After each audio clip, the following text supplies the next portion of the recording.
پاکستان ته دوه بد خبرونه د یو کمربند یوې لار پروژې ختمېدل او هند لخوا پاکستان باندې تازه ګزار. جزئیات هم دلته وګورئ او چینل هم سبسکرایب کړئ. د پاکستان له لارې د یو کمربند یوه لار پروژه له خنډ سره مخ شوې.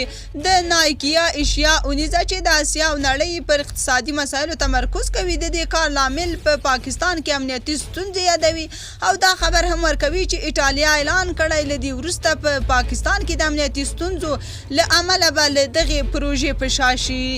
د ایټالیا صدر اعظم جورجیا میلوني روانه میاشت دا خبره وکړه چې دغې پروژې هغسې پایله ورنه کړه لکه څرنګه چې تمه کېده.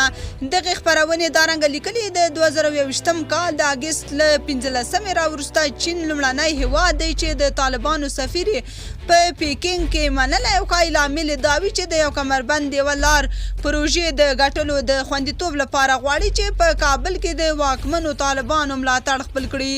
پیکینګ په کابل کې د جمهوري نظام په وخت هم هڅه کوله چې د پاکستان له لارې د یو کمربند یوې لارې له پروژې سره افغانستان ونښلوي. خپرونه وړاندې لیکي چې د پاکستان په قراقرم لویې لارې وروستي خونړي برید په سیمه کې امنیت ته اندېښنې نورې هم زیاتې کړي دي.